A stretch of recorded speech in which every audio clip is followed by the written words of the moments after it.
Hello, ladies and gentlemen. This is Mandalorian Scum. It's finally here, ladies and gentlemen. I am Rob McDonald, aka Darth Ward, the Dark Lord, I guess what these guys call me around here. And yeah, Mandalorian Scum is finally here, and I had to bring in some guys here, and whether they were going to be warm bodies or cold bodies, I had to bring them in, and I elected to do it warm. I got Barack, I got Andrew. How's it going, guys? I just got that joke. It took me a couple seconds. Rob's already dropping references. It's already a classic in your head. I had to, pretty much. Yeah. Like I've been waiting for this for forever. I've been talking about it since Celebration when they first started talking about it, and yeah, it was finally here. So much so that I got home from work at almost 2 a.m. yesterday, and I found out that it all dropped, and I didn't go to sleep until about 4:30. Because yeah, I was just that excited. I had to watch it that night. I was like, screw sleep. I'm gonna watch The Mandalorian. Brock, how you doing, buddy? Oh, I'm good. This post Disney Plus world we live in is fantastic. That show was worth all $90 that I paid because I went the year subscription, and that was fantastic. I think you have to go with the year subscription. It's such a good deal. Like for the lucky people that were at D23 and got to do the 2 or 3 years for that really low price, that was that's very lucky for you guys, because you pretty much get Obi-Wan, I think, by that point. D23 people got 3 years for 90. Yeah, it wasn't for 90. Because I think it's $69.99 for a year in Canada, for a year in the US. I think it was something like $100 for 2 years, and like $120 or $130 for 3. So yeah, I went to the wrong expo. yeah. You got to be the D23 member. That's where it's at. But anyway, we watched the episode. I was gonna watch it a second time. I did not yet, but I'm probably gonna watch it a whole bunch more tonight. Let's be honest, when I get the chance. When you watched it last night at 3 a.m., did you watch it with headphones, or was your house just blaring with like at 4 o'clock in the morning?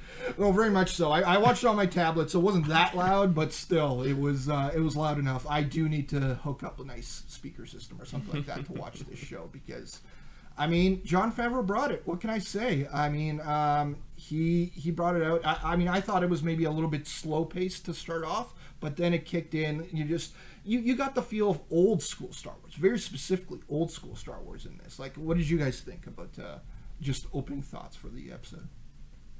Well, yeah, it was just like everything.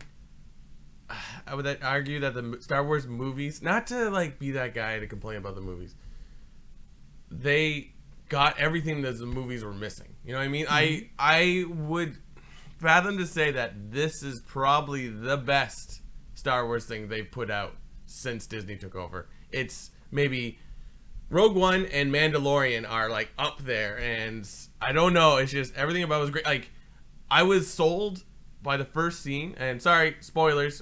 There's a huge spoiler. We will warn you. Yeah. But like, if you're listening to this, you had better watch this episode. The opening scene in the bar where like Horatio Sands as whatever that guy Creature from the Black Lagoon. Exactly. Yeah, pretty much.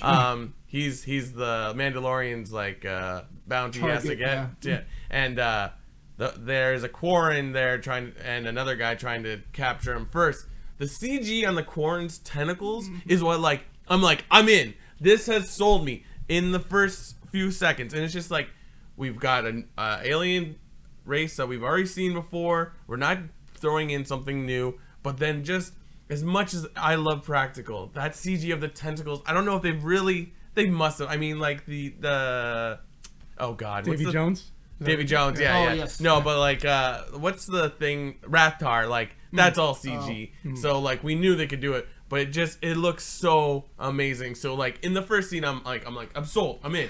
Perfect. Yeah, it was the mix of practical and CG that looked really good in this. Like, I was just loving every time the Razor Crest was just in the in space, just flying. It looked like sort of old school, but sort of new school, like mixed together. And yeah, I thought that was great about it. Andrew? Yeah, it was delightfully surprising to see a Quarren. Like, I got really happy seeing a Quarren. Yeah. Have we seen Horatio, his fish man? Have we seen those before? Is that a thing? I think maybe at Rebels. Like, I thought I might have seen something like that, or maybe Clone Wars. I feel like I've seen an animated version of whatever he is. Maybe. Yeah. The makeup on him was great though. Yeah. Like, that was like Hellboy level makeup. Like, they did a really good job. Was anybody expecting some kind of opening thing? Maybe not a crawl, but something unique to open it. Yes. I don't know if I was expecting a crawl, because there's always been talk about like the crawl is going to be slowly faded out for certain things. I love the Star Wars opening logo, like reminiscent of Marvel. Like, it's just great, and it's that like this is the first thing I watch on Disney Plus, and like that right there, I'm like, this is a new era. Like, just putting that in is great, and it just saying Star Wars was enough. You know what I mean? Yeah, and like mixing in like the helmets and like the way it did, right, in that little animation. It was like the C-3PO and like BB-8 and Kylo Ren, just mixing it all in and then showing that Star Wars logo was really cool. I watched this twice. Was there a Mandalorian like logo at some point during the show? I don't remember. There was. It's close to the, like, I think he knocks out Fish Guy, or like brings him. And then there's the logo. That's right. Gotcha. That's right. Okay. Yeah. As he's walking back to but the Razor Crest. You're absolutely right, Brock. That's exactly what I felt when I saw that Star Wars thing. I was like, this is a new era. Like, this is how it's going to be from now on. Like, Right. it felt like Disney was saying, like, here, welcome to phase 2 or whatever. It's this show is amazing. Like, there's only 7 episodes? 8 episodes. 8 episodes, Yeah. and like they can't come soon enough. Wow. It's funny, the episodes don't really have titles. They're just called like chapter 1, chapter 2. Chapter 2, yeah. But if you go to the Wikipedia page, it says like chapter 1, chapter 2, chapter 3, and then the others it says TBA. Yeah, I'm like, I wonder what they're gonna be called. That's what's on IMDb. Maybe they're gonna switch it at one point, just randomly. The last one's called Snoke is Plank. So yeah, but there we had that opening scene that you guys mentioned with the Horatio Sands and him in the Razor Crest. You kind of already got like the idea of like the map of the way like the Razor Crest is laid out more or less. And it's funny how like the Mandalorian says very little in the first like half of the show, and then like later on in the show he talks a lot more. So it's sort of like, it's fun because you're like, he's like Boba Fett. He's very efficient in how he does things, and then Boba Fett doesn't talk because he's a minor character. But then to flesh it out then is great. Brian Posehn is the dude in the speeder. Oh, so yeah, there's a lot of like cool like comedians. It's like, imagine like, it's just the amount of people they're dropping in these shows where you're like, oh, it's that guy, it's that guy, it's that guy. It's like, it was great. Did you like that creature that came out of the ice? It had a name, I don't remember it. It looked like a walrus. Yeah, it was. Yeah, it almost looked like a cross between like a walrus and like a little bit of an alligator or something like that. Like, yeah, it was an odd creature. It's almost like a quota that they have to fill to have some type of weird creature attack one of your lead characters in these newer Disney Star Wars movies. That was the one part where it seemed a little bit odd for me, but it was still a cool creature regardless, right? Like, it made me think like a little bit like Phantom Menace a little bit when they were underneath the water. Like it was kind of like adjacent to one of those creatures.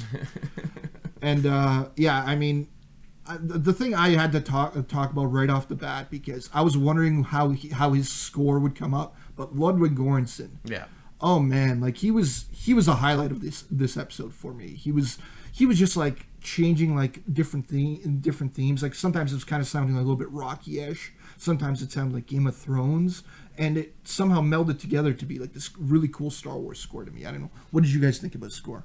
The music I need some time for it to grow on me. I liked the music in the second half of the show. When it gets to the point where he meets Nick Nolte, the music turned into like full-on spaghetti western, and I love that. Beforehand, it had a lot of like techno, like and I wasn't sure if I loved that yet. Right. Okay. But I love the second half of the music, and I will say this. I mean, I played around on Disney Plus afterwards. I watched an episode of The World According to Jeff Goldblum, and that has amazing music. Yeah. It sounds like it's Alan Silvestri. Like, I don't know who composed it, but it sounds beautiful. Yeah. That's really cool. Like the music, I on the second watch, when the Mandalorian comes in, there's just like some kind of like score, like a single instrument, maybe a guitar. I don't know what it is, but I'm curious if that'll ever recur, because it's kind of neat if it played when he walks into the scene. I don't know if that'll work though, because he's the main character, so why wouldn't you be following him? But yeah, it was like some points where he just seemed like he was just walking. It had like that technical-ish type of thing, but it sounded like a Western as well.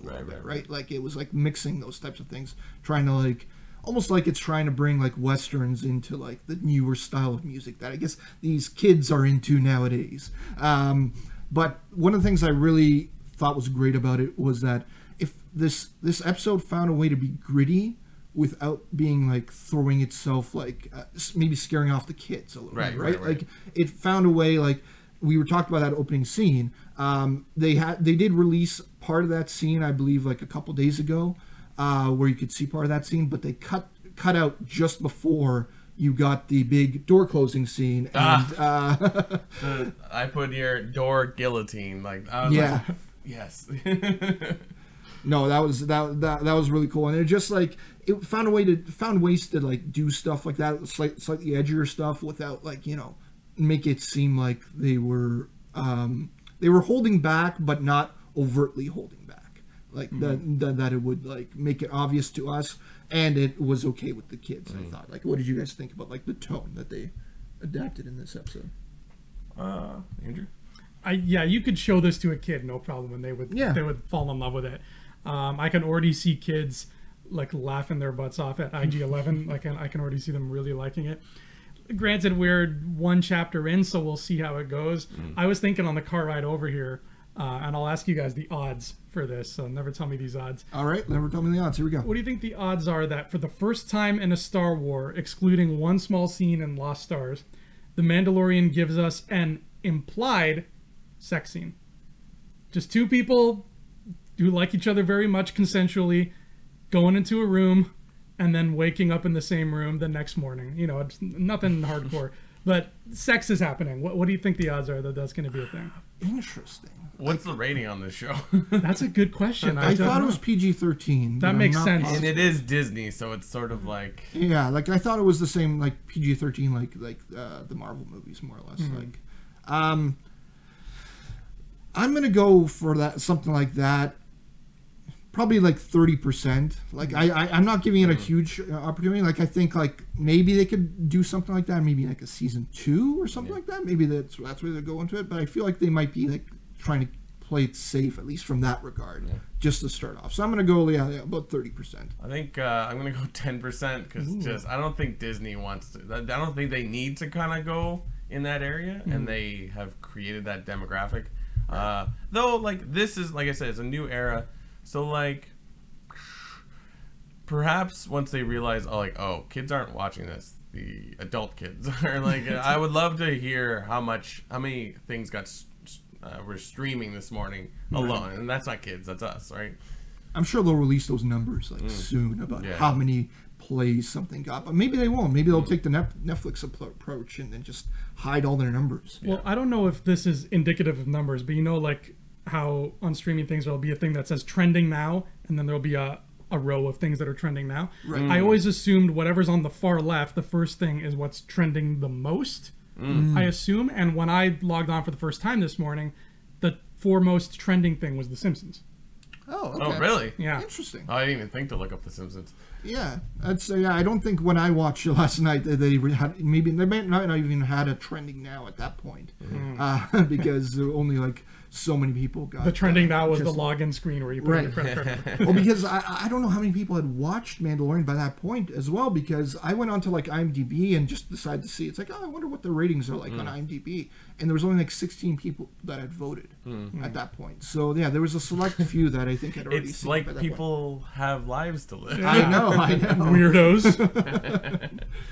But yeah, I mean, you already kind of mentioned him. I think we got to talk about Taika Waititi in this episode, specifically in IG-11. I think a lot of people were excited that he'd be playing. I mean, a lot of us, I think, thought that maybe he was IG-88 to start, and then it was revealed to be IG-11. What did you guys think of IG-11?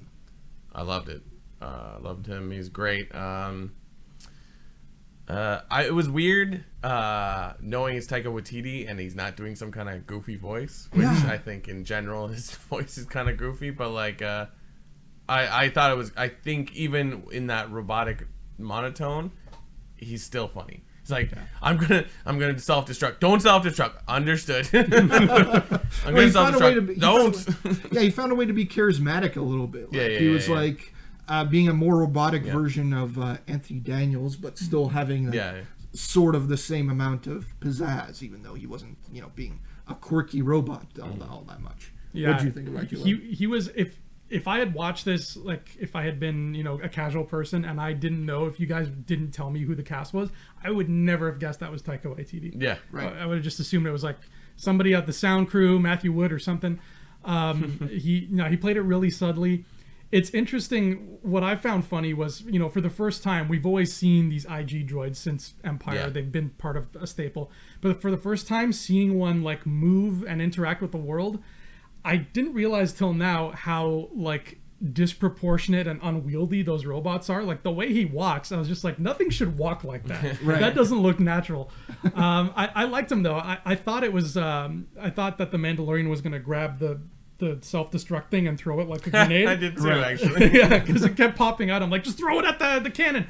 But they went a different route. No, I thought he was cool. I'm really curious to see how he's going to return, because apparently he's a bigger thing, right? Yeah. So, I mean, he's a droid, so. I mean, that's how the episode ended, right? Like, maybe we should go into the ending right now. Like we said, there was IG-11, there was the Mandalorian, and they were there. They were there for the same bounty. They were going to split it, I guess, was the idea. And it turned out that this 50-year-old man was not a man. It was a Yoda. I guess that's what we're calling it. Yeah. It is of his species. That's how they ended it. Do you guys think that this Yoda is this mystery connection that they've been talking about this whole time? Well, like I was talking to James because he watched it at 5 in the morning or 6 in the morning or something like that before he went to work. And he said there was already a rumor that it was going to be Yoda, a Yoda character. And apparently, like, they're going to explain Yoda's race, which I'm on the fence about. But now, having watched this twice, I'm like, yeah, give me more. It's ironic that I was listening to Kevin Smith's Fat Man Beyond has changed. Right. They were talking about the Obi-Wan. It was an old episode, and they were like, "Oh, wouldn't it be cool?" I think his co-host Mark Bernardin was saying, "Oh, wouldn't it be cool if it was like a lone wolf and pup sort of style." A lone wolf or whatever, that comic. But he's like, it's Obi-Wan trying to get Luke to Aunt Beru and Uncle Owen. Mm-hmm. So he's like a warrior with a baby strapped to his, like, how cool would that be visually? The Mandalorian with a Yoda on his back. Have they done it kind of with like Cable in X-Men and stuff like that? That would be sick. This changes the entire how I thought this show would be. Yeah, it's interesting because it's like they brought in this Yoda character, and it seemed like, maybe it would be about the Mandalorian, maybe it would be about Mandalore. Yeah. I wonder, like, how much this Yoda backstory but a species will be shown in this show in general, and how much they're going to focus on it. Are they going to introduce it, sort of? Like, how long do you guys picture this Yoda character, this little Yoda, being in the show? Do you think he'll be there till the end? Do you think he'll be just here for a couple episodes? Or I'd imagine that it's a season 1 arc thing. Season 1 arc. Whatever happens in this season, it's about getting him wherever they got to get him. Right. It looks like Dr. Pershing wants him alive. It looks like Werner Herzog couldn't care less, and whoever hired IG-11, really wants him dead. So there's possibly another party out there who we don't know about. But, like, first things first, I just have to put this on the table here, because this character, the asset, because we don't have a name for it yet, I think it's safe to say it deserves one of these. Yeah. Because, like, how long have we been speculating and coming on this show and being like, hey, scumbags, what do you think the Mandalorian's hunting? Like, we've come up with so many crazy YouTube-y theories. Oh, it's Boba Fett. Oh, it's young Snoke, whatever. Never in our wildest imaginations, even when Rob is on speed at 3 a.m., has any of us ever thought a baby Yoda. They are, talk about throwing us for a loop in a great way, right? Like, wow.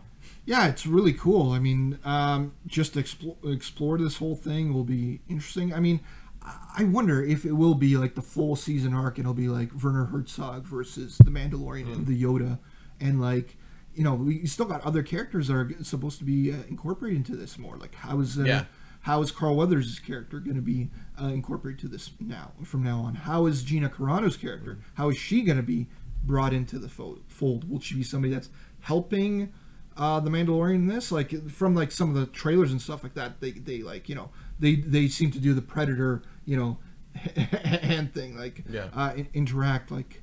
Yeah, what do you think Gina Carano's character is going to be? How do you think she's going to be introduced in the next episode? Well, one cool thing I liked about the credits was they were showing the artist renditions. Like, I'm sure the ideas prior, or maybe they did after the fact, because they didn't look that deviate that much. But like the very last one is IG-11 and the Mandalorian. I was thinking on the second viewing, it's like, oh, wouldn't it be cool if that one always comes back and they add characters? Ooh, I like that. But that only is interesting if the Mandalorian is sort of a solo guy. Like he doesn't solo guy. He's a guy that like he doesn't have friends. He works alone.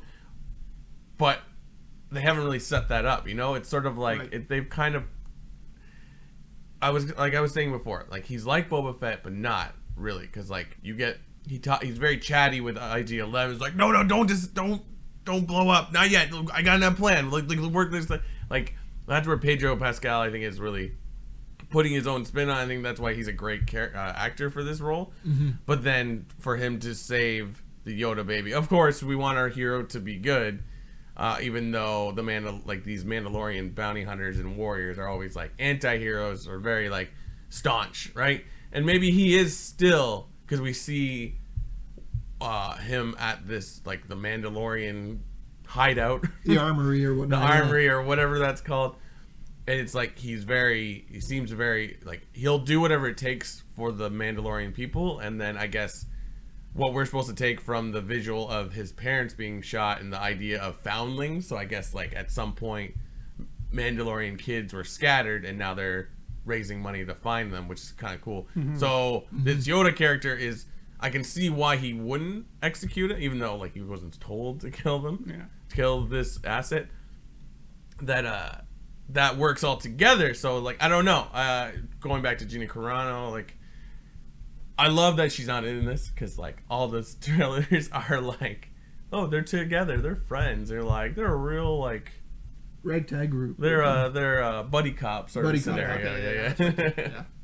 No, yeah, it was cool to see him just interact with IG-11 in that type of way. Like, they seem like they're buddy. Like, I'm curious if by some chance IG-11 is just going to be done, but I don't know. I mean, it'll be interesting, like how they could bring him back. Like, what would the explanation? Is it like a rebooting type of thing where he has a ship and maybe he just goes into another body and stuff like that, and just comes that'd back be cool. again? I would love a bunch that. of them. Yeah. I would love that. Maybe they'll do something like that. And Andrew, like, what did you think in general about that part? About IG-11 getting shot? Yeah, IG-11 getting shot, and just I think that was it was weird and jarring, because we all expected him to be sort of like the sidekick to Mando, but at the same time, I love that it happened, because it put such a wonderful exclamation point at the end of the episode, especially with the way Filoni framed it, where it's like, oh, he's going to shoot the baby. And for a second, I was like, oh my God, he shot them. No, he didn't. Mm-hmm. And like they fooled me. That's an old camera trick, but they actually fooled me with it for like a split second. So I'm really glad that they did that they had the opportunity and they took it. So you mentioned him there, Dave Filoni directing his first ever. Is this his first ever live action thing in general? Well, at least for Star Wars, I think. For Star Wars, definitely.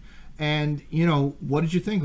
Like with TV shows, a lot of times you don't get like what the director is like, because they're just kind of like fueling the ideas of whoever the EP is. But Dave Filoni, first time director directing Star Wars live action. What did you guys think?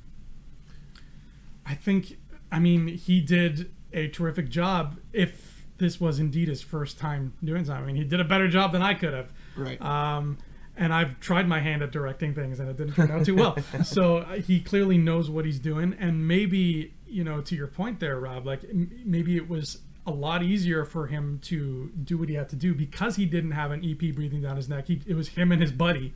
It was him and Favreau making this thing together. So it was almost like it was a passion project more than anything else. It wasn't a job. Yeah, he probably more so than any of the other directors got to maybe envision what his episode would be like, probably because, yeah, like you said, he seems to be more the AD to Favreau's director. Like he probably has a whole lot more input than some of the other ones will, and we'll be able to tell because I believe Filoni's coming back to direct another episode. He has two. He has episode 6 or 7, I think. I'm not sure off the top of my head. But what did you think of Filoni's direction there, I was great. Like when the credits roll and it's the first name, we're just like, oh yes, this is awesome. Like yeah, like it's like this is a new era for Star Wars. This is a new era for fuck, what are we talking about? What's his name? Filoni. Oh, Filoni, thank you. Filoni. Sorry, Yes, I'm looking something up and listening all the same time. No, Dave Filoni, like it's a new era for him. Like this is huge. Like for him to direct that kind of episode, and I don't want to say like all the episodes are going to be up and down because of directors, but I will like at the end of this series like to look back and be like, oh yeah, these ones really stick out. But yeah, it was great. Like to have been a fan of Clone Wars and Rebels and Resistance, and it's just like, wow, what an amazing like career to go this far. So it's just like fantastic. More, please, more. And I think actually, if I'm not mistaken, episode 2 is actually directed by Deborah Chow, who you'll be able to see a lot more of when Kenobi drops, but she's going to be one of the lead directors there. I mean, did they say that she's directing the whole series? I think so. Yeah, she's doing the true whole series? detectiving it. Yeah, so it'd be kind of cool if like she was directing like most of it, and then maybe Filoni could get in an episode over there. Would be kind of cool too. Yeah, to see how different or how close his direction of a Kenobi series would be like compared to The Mandalorian.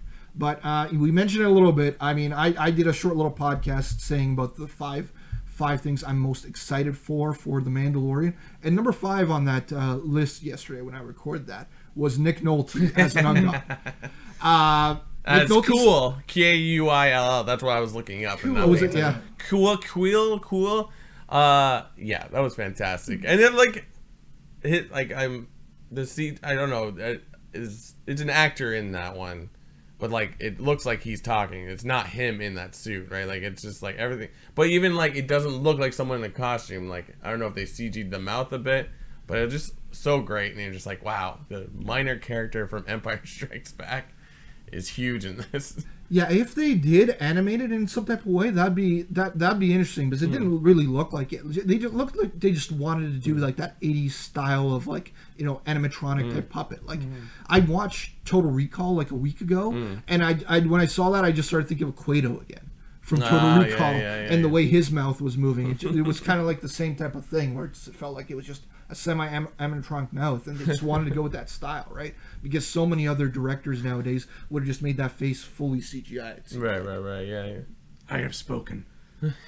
He looked like a Jim Henson character. He was really blurring lines for me. I couldn't tell if he was really there or what was going on. Right. Like what parts of him. I don't know who that actor is playing him. Nick Nolte's definitely not that small, so who knows who that is.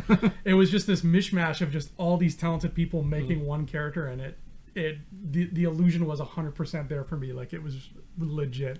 They say he's supposed to, I forget who it was, but I think Favreau was like, he's going to be a lot of people's favorite character, and I can already see why. Yeah, so I'm guessing, so he'll probably be back for episode 2, I would think, right? For the Mandalorian to try to get off of. Right, he's got to walk back to the Razor Crest, so he's got to walk pass back that way.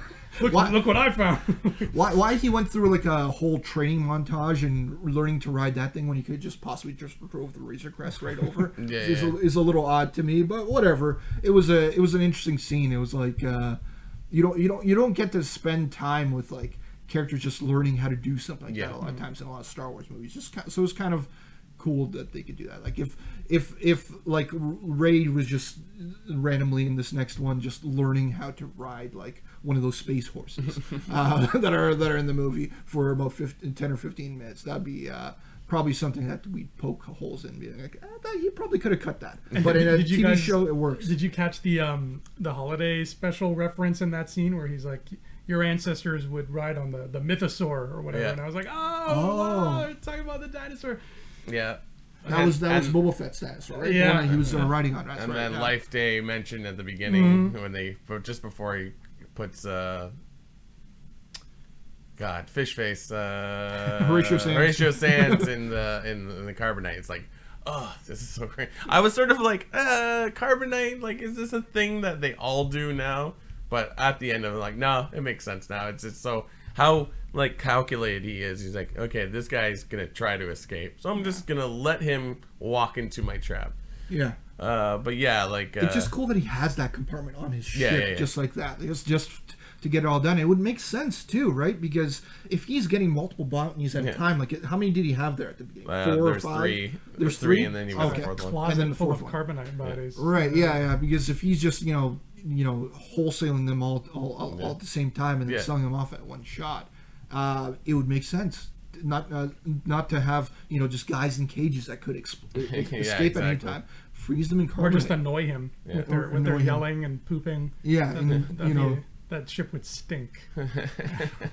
Totally. But I actually like that we took the time to have him learn to ride those things. That's what I mean. Yeah. I was worried going into this, if there's anything that I was like, I hope they don't mess this up, is that they kept comparing the Mandalorian character to Clint Eastwood.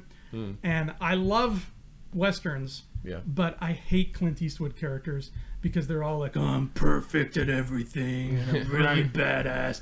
And I'm like, that's not a human character, boys and girls. That's not. There's nothing likable about Clint Eastwood's characters. But the Mandalorian was a likable dude from minute 1 to minute 42 or however long this was. And seeing things like that where he has to learn, where he's vulnerable, where he's not just silent all the time and he's actually talking and he's getting punched and having to take some blows and get back up. That sold me. I was like, by the end of that fight where he's teamed up with IG-11 and he's getting knocked around, and I was like, okay, I like this guy a lot now. Like, I'm 100% sold on him. You know what it seemed like a lot? Like, he wasn't writing it like a Clint Eastwood one, but what he kind of felt like he was writing his dialogue was like a Frank Miller novel. Like a Frank, like Dark Knight Returns, like the way Batman would talk to people in that graphic novel. That's what it seemed like they were kind of like using the vibe of, without completely imitating it. Like that line that I started off the episode with, it's like, you can come with me warm or you can come with me cold. It doesn't matter. I just paraphrased it, but either way, that was roughly that line. That just seemed like something that old Batman would say in The Dark Knight Returns. So, I mean, that was pretty much the episode, I think. Like, what do you guys think is going to happen for episode 2 now? Oh, well, we haven't really talked about Werner Herzog, though. Like, what do you think of him as our possible villain? No, that's true, Like, one thing that stood out for me was, one, we see stormtroopers. I love the dingy stormtroopers because it's sort of like, the Empire is in shambles. They're not in, like, and he's always like, oh, I don't want Imperial credits. Those are no good. But then, like, I didn't get time to watch the last trailer again. When you see Werner Herzog sitting at the desk, does he have that Imperial crest medallion? Because does he? Yeah. You looked at okay, cool. Yeah, it's subtle. It's not like super lit, but it's there. Because it's just like it became so apparent to me when I looked at. I mean, I guess maybe because that one was so fast, and this is you're actually staring at him for a while. I thought that was great. I thought it was Riz Ahmed that came out of that door. I thought that for a second too. And maybe I was like, it was oh just, no, wait, it's the other dude that's in other things. Yeah, maybe it was just so late, but I'm like, is that him? Yeah. I'm like, no, the glasses kind of threw it off. Too. Yeah, no, totally. I wish it was Bodhi Rook.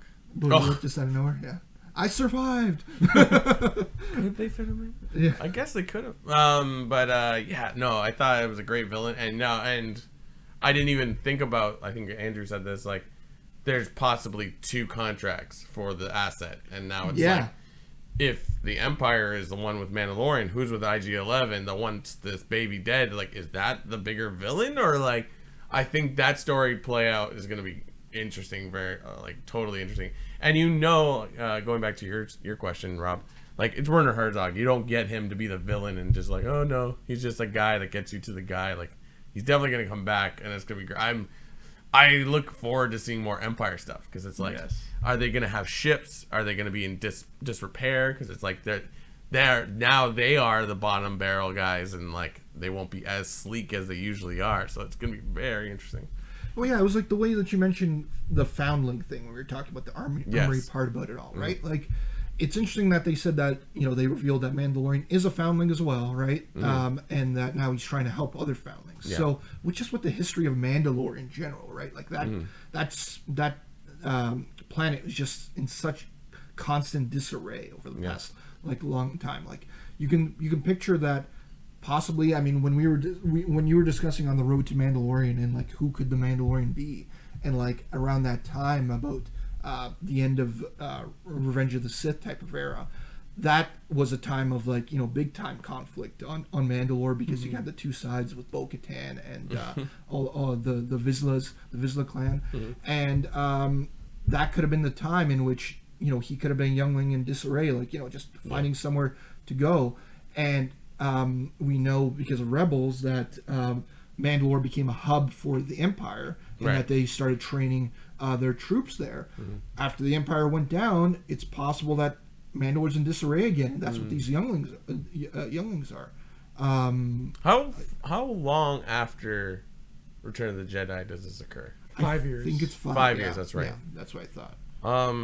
Yeah. Oh man, that's awesome. This Beskar steel. That seems to be important. Like, so like it seemed like, oh, this is our payment, but then they melts it into a shoulder guard. They had a name for it, Paulette or something like that. Yeah, maybe it's. What's the deal with that? Maybe it's just like something extremely like strong, like in which like. And which we do see it because he gets shot in it, but then also like it's sort of like this will fund a lot of foundlings. I'm like, but you just made it into a piece of armor, so maybe I rewatch that and understand that. I like that it's because like Beskar steel gets mentioned at the top of the show, and then again, I believe, if I'm wrong, I'm sorry. No, you're right. You're right. But I also like the fact that this other Mandalorian, who just that woman Mandalorian doesn't have a name yet, right? I don't think so. Yeah, from everything I looked up, her name was Armorer. And she's being played by Emily Swallow, I think. Is the actress's name. But I like that her helmet looks like a Roman Centurion. I like different. Like I always like the different style of helmets because they probably all mean something. But she mentions like you haven't found your sigil or your symbol or whatever. I think that's like sigil. Yeah. We're gonna go here or here. Like it seems like in the center of his chest there's something absent. Yeah. But like it kind of seems to fit in. Like he's trying to, and he's like, oh, it hasn't yet. Like it's like he's trying to figure out his backstory too. So. I think that's really interesting as well. Trying to get his stripes in his own type of way. Yeah. To get his. I don't know if I've been out of the loop with like spoilers and rumors and trailer stuff, but I had no idea we were seeing more Mandos. I had no clue. Okay, that so it's not just whole thing was like. All right. I think generally the guys here at Rebel Scum try to avoid all that stuff, but like, I had no clue. I thought it would be because like the Mandalorian. Why call him the Mandalorian if there's many of them, right? Yeah, change the name to a Mandalorian. Liar. No, it was great seeing them, and like now more than ever. I mean, I made that first video, that who's the Mandalorian thing, just kind of like spitballing. But now more than ever, now that I know there's a bunch of them, I'm like, dude, I'm totally putting my money down on those being Corky's homies and all those other kids who grew up. That one blonde girl who was like Corky's friend. If she's the armorer, I'm down for that. I got sure. Let it be her. Yeah, it was like you mentioned like that helmet style that she was wearing a little bit. I think that's more so like the older Mandalorian like armor, like like in the olden days. So yeah, and it did very much seem like it was like straight out of what something Russell Crowe would wear in Gladiator. Yeah. Like especially the eye slits. I actually know what it looks like. It looks like the mountain from Game of Thrones. Oh yeah, okay. But I wonder when they were designing these characters if they look back at like the comics version of the Mandalore, like before, any like Clone Wars or anything like that, because they're like there's so many different. If you follow anyone that looks after that stuff, it's like their helmets are all slightly different. They have like horns that look like Darth Maul, which that one kind of had. So like, oh man, like I just, you could probably spend a whole season just explaining all this stuff, and I'd be like, yes. yes, Disney Plus, here, have more money. That's why there better be a visual dictionary for this show, or I'm Oh. going to cry. Yeah, that's what I was gonna say when we were talking about Yoda. Like, and are they gonna focus the story on the race? I hope that it's just like he is this, or it is this, and here's why this is important, and that's it, and then sort of move on. But then visual dictionary, you know, especially they're notorious for just dropping these hints in all these things, like, which is genius, because like I'll buy those things, they're great. Yeah, find out more about everything. Like I almost wonder with this like armor situation, is it going to be like a video game where it's just going to be like he's going to constantly gain different things and he's going to add more onto it? It'll be like, you know, add 2 to armor on the shoulder, add 3 to armor on the legs. Will he get a jetpack at one point? He is a Mandalorian after all, so maybe the jetpack will be coming. Would you like for the jetpack to come? Like, what do you? I don't know. Maybe if they could make it look cool. You know what I mean? Like it does. I mean, for the time, Boba Fett's jetpack in Return of the Jedi was like, wow. But like just when they fly around, even in like Rebels or Clone Wars, it's like, it's hard, right? Because it's propelling you, but you can't like. It's not like you're Superman where you're like, it's sort of like. That's it. Yeah, you're more like the Rocketeer. Yeah. Just him, like when he's walking down that back alley to get to Werner Herzog's house, just the shot of him walking, and like some guy comes past him in like a Raiden hat from Mortal Kombat. He just kind of looks at him. I was just like, that just looks so cool seeing this guy walk. I'm good if the whole series is just him walking and like saying stuff. I'd be down for that. Road trip on foot. Well, yeah, because we were comparing it again, the Western feel. It's like you don't see Clint Eastwood riding in a jetpack in any movie of his movies, right? Like he has that Western cool type of Gran look Torino to too. Entirely, yeah.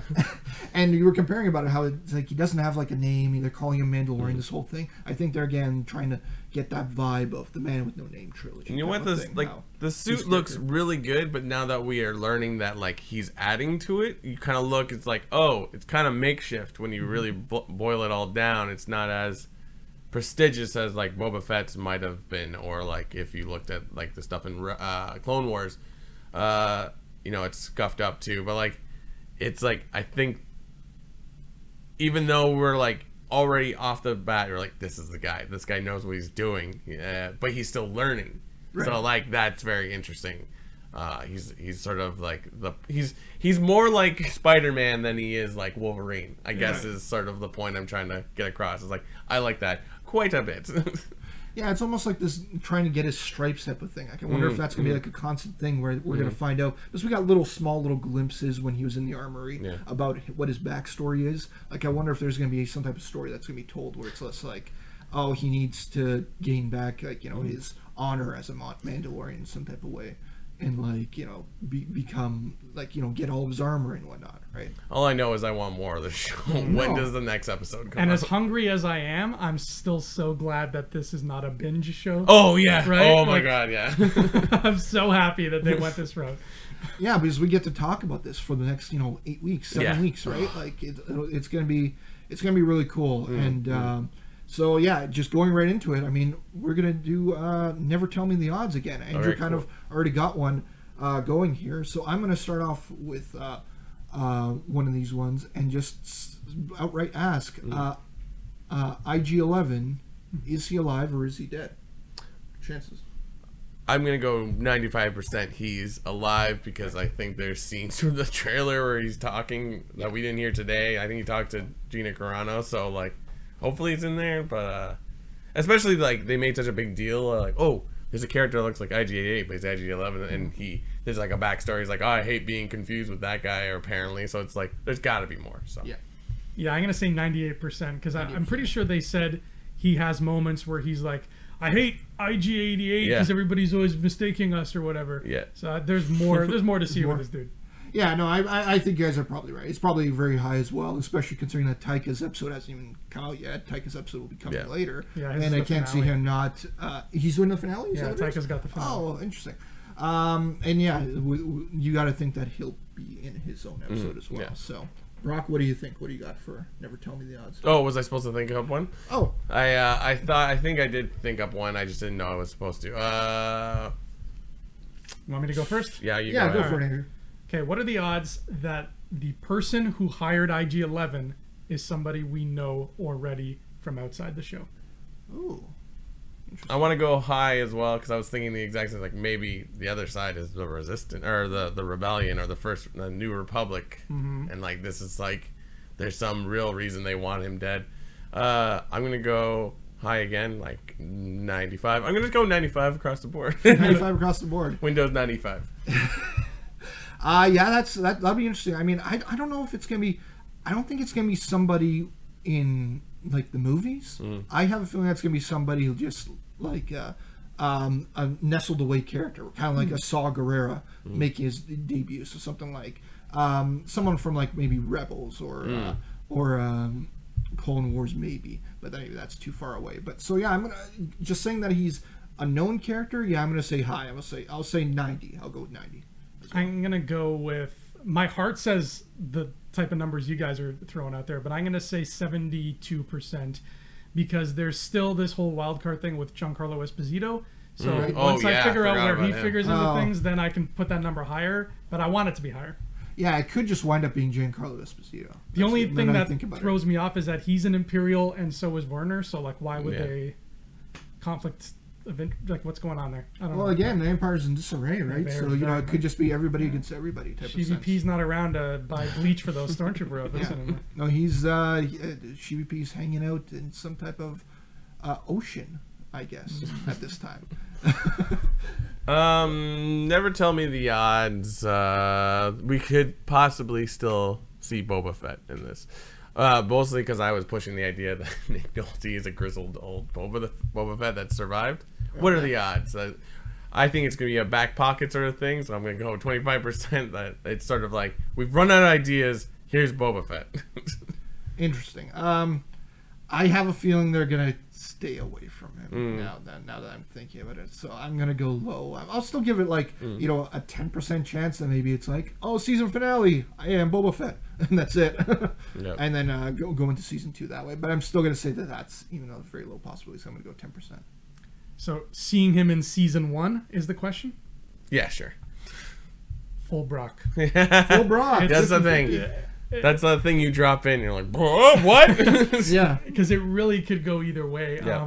I was talking about this with James on the live stream yesterday. Like, you'd have to, because he's not only a Mandalorian, but a bounty hunter too, you have to go out of your way not to reference Boba Fett. Yep. And Filoni, or rather Favreau loves that character so much that he's not going to take that long detour. He's going to course right through Boba Fett and be like, yeah, Boba Fett's a thing too. So I feel like it's very likely, but at the same time I feel like it's not likely enough that it still feels like something that everybody wants, so they might hold off on it. Right. Oh yeah, just seeing, I wonder if because we all know Boba Fett isn't a Mandalorian, but he's wearing Mandalorian armor. I wonder if in some type of way they could just mention that as at some point there might be a line of dialogue where just like, I'm not a poser, I'm pure Mandalorian, a real Mandalorian, right, or something like that. And then maybe they could bring him in that way. I have a very strong thoughts that it'll probably end in some type of cliffhangery way. I just don't know if it'll be Boba Fett. But yeah, I mean everybody's thinking about it, so. That's it. So the final thing that we always do on here is top 5. So let's do this first episode, your top 5 moments of the episode. Number 5, let's go with Andrew. Go for it. Number 5. My number 5, and it's only this low because I've seen it so many times already, is the door guillotine. It was just great to see it. To see that happen. Like, we have been worried, we've been paranoid about doors killing us in Star Wars since A New Hope, when like Han has to jump through that door, and it's like, oh, that's dangerous, please find a better way to build doors. So to finally see it happen and it's like it causes a fatality is like, ooh, that's satisfying. All right, so number 5, it's one that we haven't really talked about yet, but I'll go into it and say my number 5 thing is the holidays are coming, so Salacious B. Crumb roasting on an open fire. That was sad, man. Just the burning, and then the other one just in the background be like, oh, that's gonna be me soon or something. So yeah, I'm gonna go to that number 5. My number 5 is kind of similar to Andrew's. I mentioned it. I love the CG on the Quarren's face, and I'm just like, yes, like the fact that it stood out for me so quickly. I'm like, oh, yes, more of that. It looks greght. It does look good. Like everything looked really good, CG wise and special effects wise in this episode. So number 4, I'll go for number 4. Just the Razor Crest in general, just the design of it, and just seeing it. I just can't wait to see that more of that ship. My number 4 is Razor Crest as well. I wasn't when I first seeing it. I'm like, whatever. But I'm like, yeah, I could fall in love with this one. I could tell. No, totally. And then also how Horatio Sands' character is I can get another ship. Are you sure about this? I love that. It's like the Falcon where it's just this piece of garbage. Yeah, that's garbage. Andrew, my number 4 is the Mandalorian's character, and pleasantly finding out he's not going to be a douche. You know, he's not going to be a Clint Eastwood kind of douche. He's going to be actually a cool character. That was the nice surprise. Yeah. Oh yeah, totally. So number 3, Brock. My number 3 was learning that there's more Mandalorians. The armory or whatever we're calling it. Seeing that I forget what that skull is that Boba Fett has, that creature or whatever. Right. Yeah, this guy. That guy right there, and that's on the wall, and you're like, ooh. So then perhaps this is how we get Boba Fett linked in somehow, LinkedIn or WhatsApp. Yeah, that was my number 3. I loved it. And number 3, I'll just go with the line, I can bring you in warm or I can bring you in cold. I just love that line, and I started the episode with it, so I enjoy that line quite a bit. Yeah, that was a really beautifully written line. What a good take on a cliche sort of line. Yeah. My number 3 is exactly yours, Brock. The Mando Enclave, whatever that is. Yeah, Enclave is good. What is going on in there? Please, Visual Dictionary, come out soon. That's all I got to say about that. Oh, totally. So number 2, Andrew, go for it. My number 2, sticking with the Visual Dictionary train of thought here, is 3 new planets. I love seeing new planets so much. We don't know any of their names yet, as far as I know. But we got that really cool snowy planet with the big walrus. Yeah. We got that sort of Tatooine-y looking planet, but not really, where Grief Karga is. And then we got wherever the finale took place. Nice planets, all very different. Yeah. They all, right away, you can tell what each one is by looking at them. I want to know more about those worlds. Yeah, and that's all about the Visual Dictionary right there. Yes. About getting the information. So number 2, Brock, go for it. My number 2 is the shootout at the end at this, where the asset was. I don't even know if it had a name. I'm sure it does. OK Corral. Okay, I was totally going to say OK Corral. You get out of my head. But it was just so great, because you introduced to IG-11 and you see more of the Mandalorian, and then just the action sequence of it in general was just really, really cool. So. Right. I'm gonna go for number 2. Both JJ and Ryan tried to make it cool again, but I'm gonna go back to just making bars, grimy bars, cool again. Oh yeah. Just Favreau and Dave Filoni just really nailed it there. I thought that JJ and Ryan just kind of felt like they were trying too hard a little bit. Somebody send Rob a red cap that says "Make grimy bars cool again." There you go. Should we all say number 1 at the exact same time? On I'll count to 3. 1, 2, 3. Baby Yoda. Thank you, and good night. I will do an honorable mention though as well to just that art at the ending. That score is just really awesome. Mm-hmm. I hope they all, like you said, you suggested that they kind of switch up the art a little bit. Because it does seem like it was, because that art was going through the events of the episode and then closing off with the sort of cast. It was like how Family Matters would end with screenshots from the episode, but it was it was like if Drew Struzan did the end of Family Matters. Right. You know what they should do for one? Just do it what is it, the Hillbilly show where it's just Mandalorian just waving goodbye through the whole thing. That'll be the finale. They're standing in that Thanos hut and they're all just it's IG-88 just there waving, and then his hands getting tired. He's just and he's just holding. Anyway, that was more Mandalorian Scum, ladies and gentlemen. I hope you guys enjoyed as much as we did. Comment below. Let us know what you thought. I'm very interested in hearing what you guys think and thought of this episode. Did you guys like it as much as we did? Were you a little bit more critical on some of the stuff? I want to hear it all, to be honest. Just your thoughts is cool. Seeing it posted below. So once again, we have the Patreon. A lot of stuff going down on the Patreon. Yeah. Brock and Andrew, do you guys want to talk about any of that? Plug any of this stuff? Well, we got a contest coming up in December. Right. Speaking of all these wonderful books that I hope they make for The Mandalorian, if you like art books, The Rise of Skywalker is a very sexy art book coming out, and you can win one if you're one of our Patreon people. Yeah, I don't know when the giveaway's happening. I'm assuming it's around the 20th, around the release date, but you can get your hands on an art book from us. Yeah. It's literally the countdown to the Rise of Skywalker is happening, and we got a whole lot of content coming for you. And if you become a Patreon subscriber, we got a whole lot more stuff coming. New tiers. There's gonna be like a fun smuggler's bounty style box that I'm like, James, how do you do this? I mean, there won't be a Funko Pop, so don't get crazy. But like, there's cool stuff to a point that I can't even tell you. But like, there's new tiers. We are so thankful for your help from the three of us and James and I guess Erin. She hasn't been on the show in a while, but you'll see her at the end of the episode. Exactly. Right. We thank you so much for your support because we do this we try to make this as good as we can, and here we are. Sorry we couldn't go live today, and I threw some people off trying to do the test. But we will try to go live, and so we can talk with you as we talk about these episodes. No, I guarantee you we will have it figured out. And for the finale, I'm hoping that we do a whole live one where it's maybe even the four of us, us three and James, all talk about the finale and maybe just reviewing the whole series at that point. So throwing bounty pucks at each other's faces. Absolutely, yeah, the pucks. So there you go, guys. Mandalorian Scum, The Mandalorian. I hope your Disney Plus is working because I'm going to go home and watch that Jeff Goldblum thing because I've heard great things about it. I'm going to watch Lady and the Tramp. Thanks, guys, and thanks for watching. Hey, scumbags. Thanks for watching. Don't forget to give us a thumbs up on our video. As always, please subscribe to our YouTube channel, Rebel Scum Podcast, for all the latest videos.